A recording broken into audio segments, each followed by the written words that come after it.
Hey, how you doing? Just kidding, I don't really care. For those of you here for the first time, welcome. For those of you returning from my other videos, all zero of you, welcome back. As you can see from the title, today we are gonna go over the epilogue of His Dark Designs or the prelude to the Joker War on sale next week.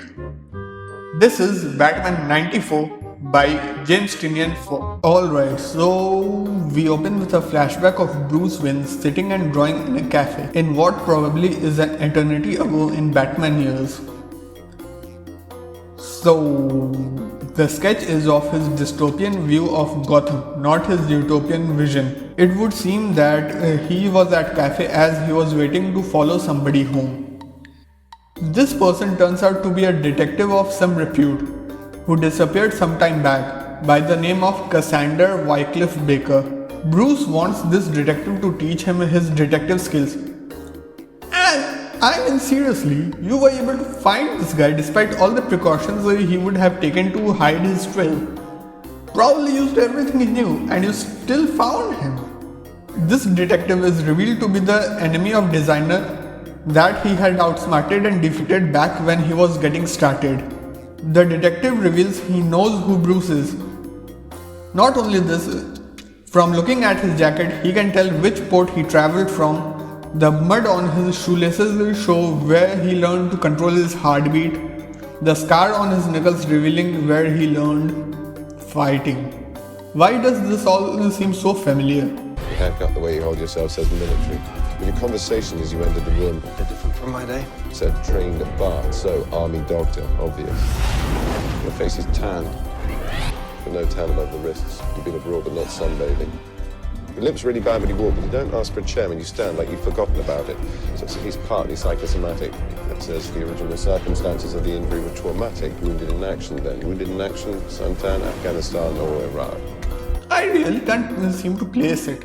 Anyway, then Baker takes him to a room where he reveals he was aware of Bruce and has kept his dark designs of Gotham. He also says that he can deduce what is elementary. Wait a minute. Deduce. Elementary. Baker. Designer. Moriarty theory. Baker. Baker Street. Aha! I have cracked it. It's supposed to be a homage to Sherlock Holmes. Of course! Baker says he's not going to teach Bruce what he wanted to learn, but rather he's going to teach him how to lose. The story then picks back up where the last issue left off. Batman, stabbed through the leg, bleeding out, dragging himself to an armchair, just as Lucius arrives and patches him up rather temporarily since he's not a doctor. Lucius also switches on the TV and shows to Bruce that his house has already been seized by lawyers, the scum of the earth, and also reveals that Bruce Wayne is wanted for embezzlement. The speed with which the story hit the end seems to suggest that the Joker had the story ready to go with media, awaiting payment. Lucius knows that they are going to target the company next, and he'll need to be there as the CEO, the job that Bruce originally hired him to do, in order to fight them off, which means that he can't be Batman's guy in the chair.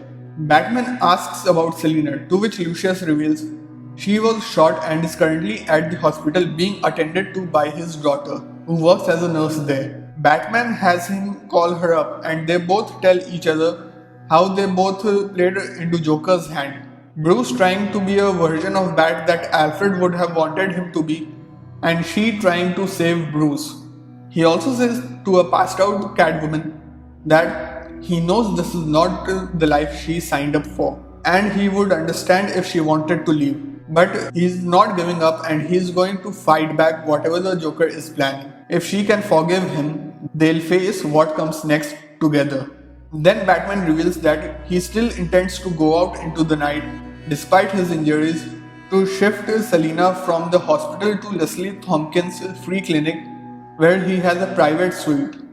We catch a glimpse that Batman is shaken to his core by the Joker's plan. Then we get to see the assassins preparing to leave Gotham, with Deathstroke taking one long look at the city since he doubts it is going to survive what comes next. Now we cut back to Batman, who has arrived at the hospital to find Selina's bed empty, she having disappeared when Tam stepped out for a moment. Bat assumes she has been taken by the Joker. Batman tells Tam to go home and keep the door locked and not to open it for anybody she doesn't recognize, just as Joker's thugs arrive, who reveal they are under orders to keep the collateral damage to a minimum until the things get started. The goons video call Joker and he and Batman have a face-to-face talk, kind of social distancing, where he reveals he doesn't have Catwoman. He tells Batman he needs to stitch up and be ready to fight as they are going to war. He has all of Batman's resources, including his company, which gives him access to all the Bat toys he was developing under Wayne Enterprises. He also reveals that he has Lucius Fox hostage. Batman has had a hard time fighting Joker with the resources of an abandoned toy factory. Now that he has access to so much resources and Batman is more alone than he has ever been, with his piece being said, Joker gives the signal to begin the assault and his goons open fire, forcing Batman to jump out of the window to escape. We then get to see Catwoman had not run away but was taken by the Penguin to the Cool Room, a private lounge of Penguin where the villains go to hide when the things in Gotham get heated up, like when a villain makes a move against the city, so every other weekend. Since this is a Joker event, the Cool Room has gone into a full lockdown. Now we get a prologue of sorts where we see Batman climbing to a ledge, in his mind talking to Alfred, the person who always saw the best of him. He wanted Bruce to see that he could be more, that he's capable of making his next leap, just like he did for Batman. Now that he has been beaten into a corner with nothing but darkness ahead of him, he's asking his old friend to give him a sign. Anything to indicate whether he should give up or continue. As the lightning crackles behind him, showing the outline of a bat, Bruce gets the message that Alfred has not given up on his boy and doesn't want his son to give up either. He rises up and swears to his butler, who was so much more to him, that yes, he will be a better bat. And that's it for Batman issue 94. From here we jump directly into Joker War, starting next week, which I'll cover as it comes out on my blog. For the story of everything that happened up to this point since Tynion took over from Tom King, I have that covered on my blog as well. You can check it out, I'll put the link in the description. In my opinion, this is a nice conclusion to his Dark Designs arc and provides a bit of breathing room before things pop off next week. Okay, now for the standard YouTube outro. You know what I am talking about. You are not new here. This is not your first video. So do it. And I'll see you all later.